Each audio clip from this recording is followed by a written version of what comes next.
ভারতের ছোট্ট পার্বত্য ত্রিপুরা রাজ্যে অ্যালায়েড ও হেলথ কেয়ার পেশাজীবীদের দীর্ঘদিনের সমস্যার কথা তুলে ধরে আগরতলায় আজ সাংবাদিক সম্মেলন করল অল ত্রিপুরা অপটোমেট্রি অ্যাসোসিয়েশন।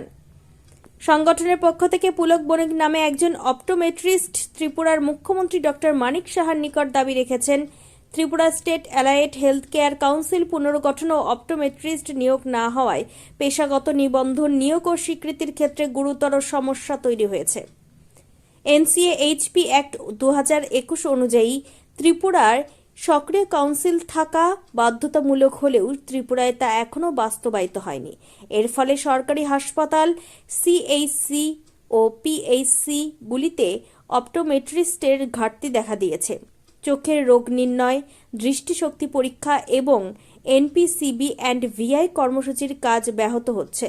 ত্রিপুরায় পর্যাপ্ত প্রশিক্ষিত অপটোমেট্রিস্ট গ্র্যাজুয়েট থাকলেও নিয়োগের অভাবে তারা কর্মসংস্থানের সুযোগ পাচ্ছেন না। অবিলম্বে টিএসএ-এইচসি পুনর্গঠন ও সরকারি স্বাস্থ্য প্রতিষ্ঠানে অপটোমেট্রিস্ট নিয়োগের দাবি জানানো হয়। ত্রিপুরা থেকে বিক্রম কর্মকারের report, crime press, Bengal news. আপনাদের আজকে এই যে প্রেস মিটের এটা কি উদ্দেশ্য, কি বলবেন? সাংবাদিক বন্ধুরা, প্রথমে আপনাদের ধন্যবাদ জানাচ্ছি। আপনারা আমাদের আমন্ত্রণে সাড়া দিয়ে এখানে উপস্থিত হয়েছেন। মূলত যে বিষয়টা নিয়ে আজকে সাংবাদিক সম্মেলন, গত 1 বছর ধরে আমাদের যে ত্রিপুরা স্টেট অ্যালায়েড হেলথ যে কাউন্সিলটা রয়েছে, যা পুরোপুরি নিষ্ক্রিয় ভূমিকায় রয়েছে। তার এই কাউন্সিলের মধ্যে যে 10টা প্রফেশন রয়েছে, তারা রেজিস্ট্রেশন নাম্বার পাওয়ার ক্ষেত্রে বিলম্বিত হচ্ছে। তাতে আমরা পেশাগত দায়িত্ব পালন করতে গিয়ে দেখছি যে রেজিস্ট্রেশন নাম্বারটা না থাকলে আমরা বিভিন্নভাবে সমস্যার সম্মুখীন হচ্ছি। বিশেষ করে যারা বহিরাজ্যের বিভিন্ন হাসপাতালে মানে চাকরি করতে যাচ্ছেন, সেখানে গিয়ে রেজিস্ট্রেশন নাম্বারটা না থাকার কারণে তারা পিছিয়ে পড়ছেন।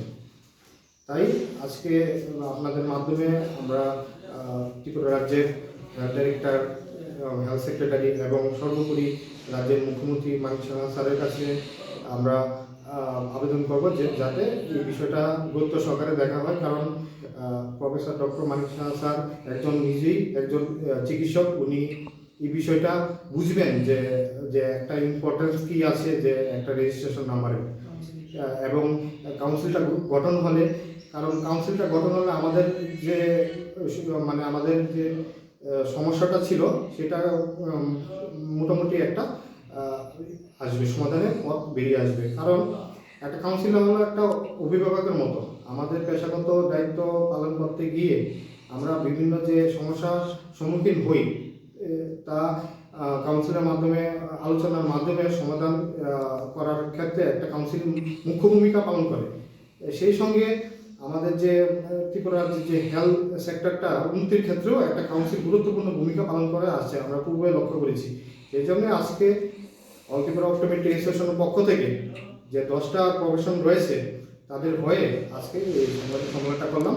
এবং আমরা রাজ্য সরকারের কাছে আবেদন রাখবো যে ত্রিপুরা স্টেট অ্যালায়েড হেলথ কাউন্সিলটা এটা পুনরায় গঠন করা হোক যত তাড়াতাড়ি সম্ভব, এবং আমাদের রেজিস্ট্রেশন নাম্বারটা পাওয়ার ক্ষেত্রে ওনারা যাতে সাহায্য করে। আপনার নাম, পরিচয়? আমার নাম পুলক বণিক। আমি একজন কনসালটেন্ট অপটোমেট্রিস্ট এবং ডিস্ট্রিক্ট কোঅর্ডিনেটর ওয়েস্ট ত্রিপুরা।